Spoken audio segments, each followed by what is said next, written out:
The episode opens up in the city of Pretty Lake, where we are introduced to two college students, Adam and Wiley. Though Wiley is only 19 years old, she is pregnant and does not want to reveal the father of the baby. Later in the evening, she is in church, where her dad and sister work. Suddenly, a scream is heard, and on checking, they find their dad lying dead on the floor, with blood all over his mouth. The sisters are left in utter disbelief at how a healthy person like their dad can pass away in this manner. The next day, some more people die in the same fashion by vomiting huge amounts of blood. The scene then fast forwards to the 4th day since the incidents began, and now about 50 people have already lost their lives. Due to the horrific nature of the deaths, the ministers of Pretty Lake assume that a contagious disease has been spread, and hence they decide to initiate a quarantine soon. Meanwhile, Adam visits his uncle at the morgue, who happens to be a scientist. He is studying the blood samples of the deceased citizens to try and figure out what caused the outbreak. But even after hours of research, nothing conclusive has come up. It's almost as if the people died without any abnormalities. Worried, Adam returns home and urges his mother that they should leave the city immediately. However, before she can say a word, blood starts coming out of her mouth, and she too dies a painful death. The entire city is surrounded by army officials who put an electric fence along the city boundaries. Following this, we are introduced to the other protagonists of the show, the Creaker brothers. The elder one is Pat, who is responsible and hardworking, while the younger one, Ronnie, is a drug dealer who often gets into altercations. A few days later, as the city continues to spiral out of control because of the rapid deaths and the strict quarantine, the Creaker brothers decide to have some fun. They break into the vehicle showroom of the richest man in the city, Charles, and drive away in one of his expensive trucks. However, the cunning businessman notices them via CCTV and decides to take matters into his own hands. He, along with his equally arrogant son, Chuck, follow the Creaker brothers and eventually corner them on an isolated road. Charles then brings out his rifle and forces them to strip down. But before he can proceed with his other devious plans, a good Samaritan by the name of Gord arrives there with a gun and forces Charles to let the brothers go. "Stop using your rifle to look at bare ass, Charles." Elsewhere, Adam, being a genius student, hacks into the government website and learns that no one under 22 years old has died from the unknown disease. Shocked, he rushes to the morgue to inform his uncle about it, but finds him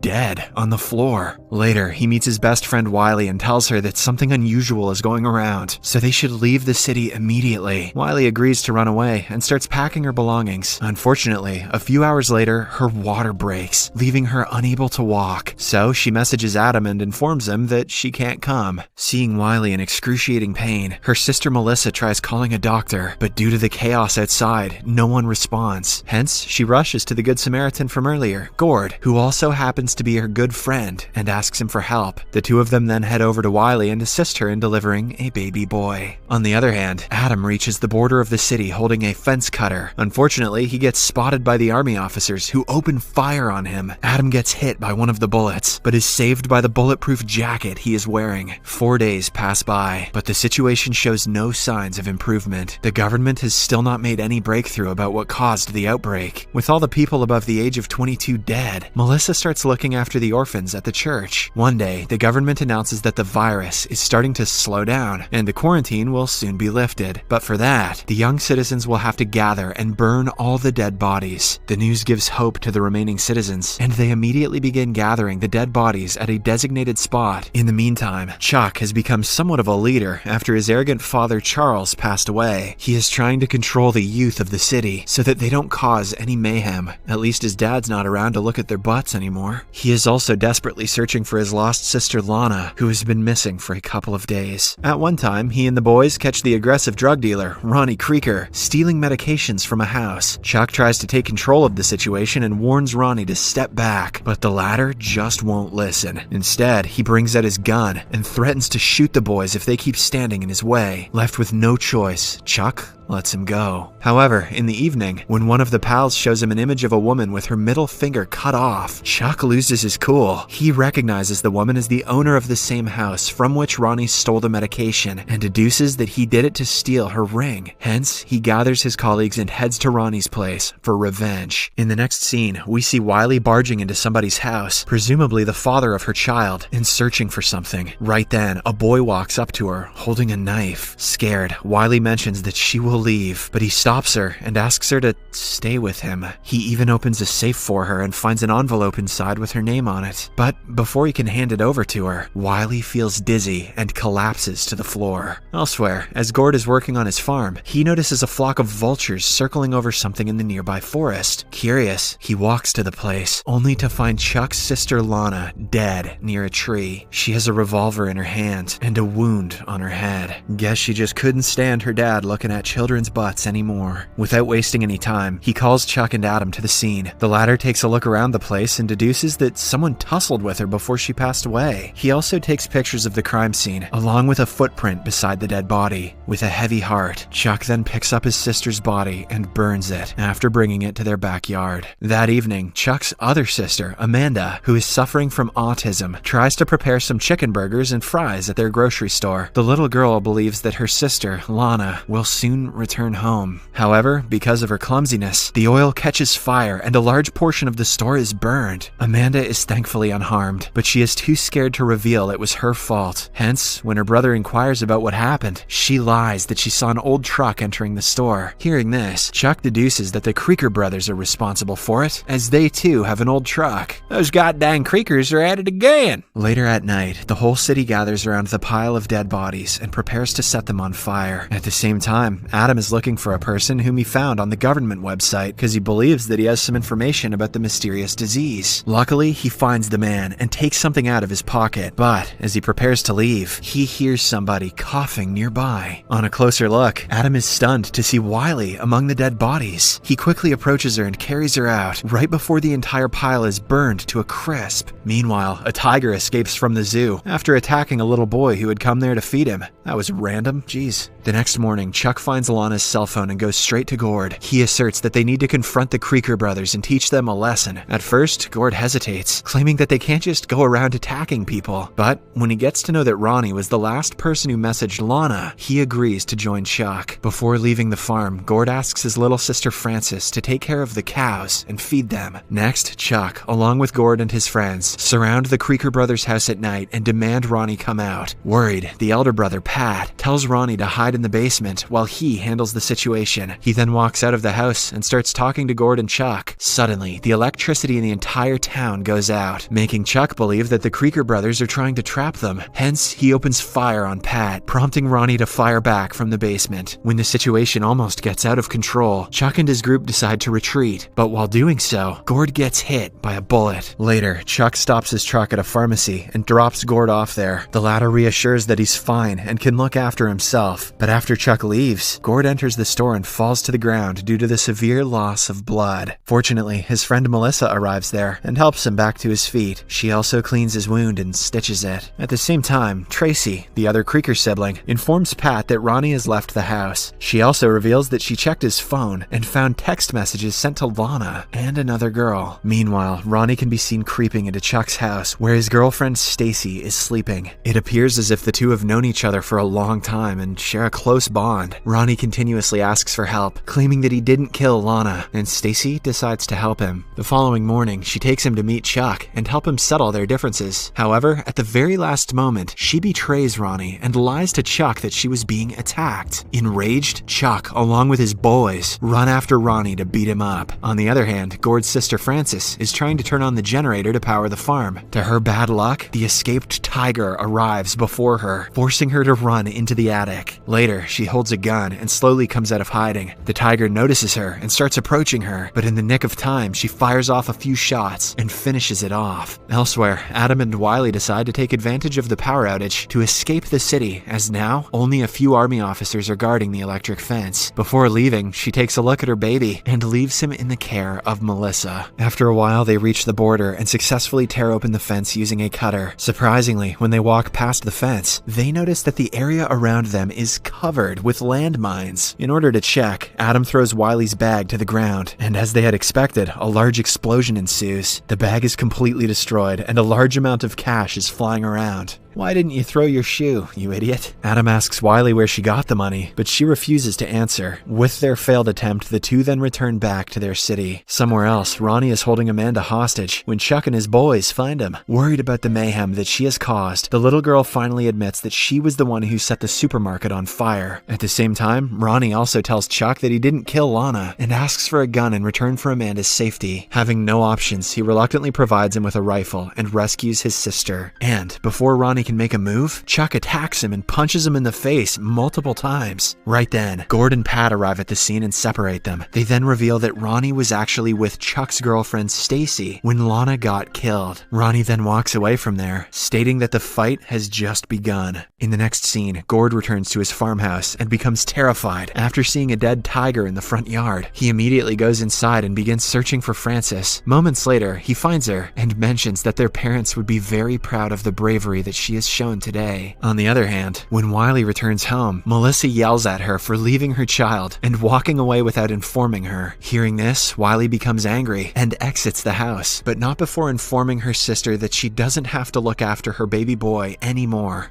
Later, while Wiley is wandering around the city, she meets Ronnie. He tells her that she can stop by his place if she wants, and surprisingly, Wiley agrees to go with him. The next morning, the two head to the woods to hunt, leaving her little boy in the care of Tracy. Elsewhere in town, two young kids, Harrison and his friend, break into Chuck's car warehouse and drive away in an expensive black car. Outside, Chuck's boys notice the robbery and start chasing them. Moments later, Harrison loses control of the car and crashes it into a ditch. He and his friend try to run away from the scene, but get caught by Chuck's boys. Later, they are brought to Chuck, who decides to punish them unless they come up with a good apology. However, Harrison does not apologize and instead berates Chuck for acting as if he is the head of the state. This enrages the latter, so he ties Harrison to a metal pole. Meanwhile, Adam again visits the place in the forest where Lana's body was found before. He looks around and discovers a cap, similar to what Pat Creeker used to wear during baseball games. With this information, Adam decides to investigate the case himself. Later, he secretly heads to the Creeker residence and takes a look at the boots kept outside. Surprisingly, the prints on the back of the boots match the ones in the picture. Adam then tries investigating more, but right then, Tracy notices him and inquires about what he's doing there. To escape the situation, Adam lies that he's simply looking for Ronnie to get some drugs. Elsewhere, Wiley can be seen enjoying her time with Ronnie. After drinking a few beers, he tries to make out with her, but Wiley makes it clear that she is not interested in him. Despite this, Ronnie does not stop and keeps forcing himself. Luckily, Tracy arrives there in time and hits him with a spade, providing Wiley enough time to escape. Later at night, Pat meets up with Adam and tells him that he didn't kill Lana, but he tried to stop her from committing the unthinkable. This explains why there were signs of struggle near the place where she died. He then hands Adam a note and prepares to leave. Just then, Chuck arrives there with his boys and starts shooting at Pat. The latter somehow manages to escape, and before Chuck can go after him, Adam intervenes. He claims that Pat is innocent because Lana had actually committed the unthinkable. To verify his claim, he hands Chuck his sister's last note that Pat gave him earlier. Chuck is devastated by the revelation, and to make matters worse, he is informed that the boy he tied to a pole earlier, Harrison, has become unconscious. It turns out that the boy is diabetic, and he has gone into an insulin shock. Luckily, some people arrive at the scene and successfully manage to resuscitate the boy. Back at the house, Pat talks with Tracy and gets to know about their brother's recent shenanigans. He berates Ronnie and warns him to not do it again, or else there will be consequences. After some time, Wiley approaches Pat and asks him to drop her near the city. However, he refuses, stating that Chuck and his boys are looking for him. In the final scene, while Adam is talking to one of his teachers, the power comes back into the city and everyone becomes elated. Unfortunately, the teacher, who just turned 22, starts vomiting blood and dies on the spot.